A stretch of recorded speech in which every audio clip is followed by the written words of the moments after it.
ফিলিস্তিনের অবরুদ্ধ গাজা উপত্যকায় সামরিক অভিযান সম্প্রসারণ এবং ত্রাণ বিতরণ কার্যক্রম নিজেদের নিয়ন্ত্রণে নেওয়ার পরিকল্পনায় অনুমোদন দিয়েছে ইসরায়েল।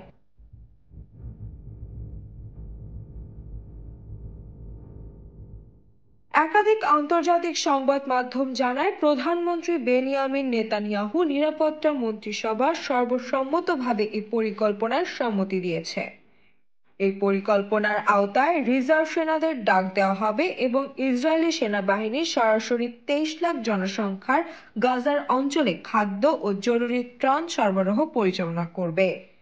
এই জনগণ ইসরায়েলের অবরোধের কারণে দীর্ঘদিন ধরে মানবিক বিপর্যয়ের মুখোমুখি। নতুন পরিকল্পনার আওতায় ইসরায়েলের গাজা পুরোপুরি দখলে নিতে পারে।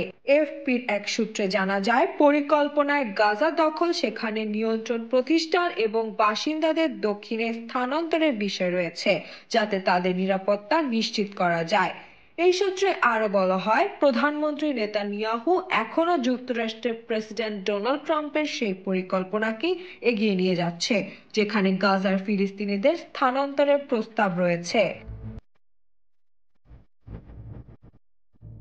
ইসরায়েলি সংবাদ মাধ্যমের এক প্রতিবেদনে জানানো হয়েছে, পরিকল্পনা অনুযায়ী গাজায় আন্তর্জাতিক সংস্থা ও বেসামরিক নিরাপত্তার কোম্পানিগুলো ত্রাণ বিতরণে নিয়োজিত থাকবে।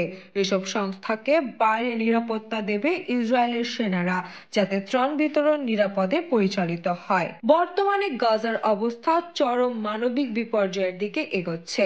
খাদ্য, পানি, ওষুধের অভাবে প্রতিদিন মৃত্যুবরণ করছে সাধারণ মানুষ, যার অধিকাংশই শিশু ও নারী। সাইমা শারমিন হক, ঢাকা ট্রিবিউন।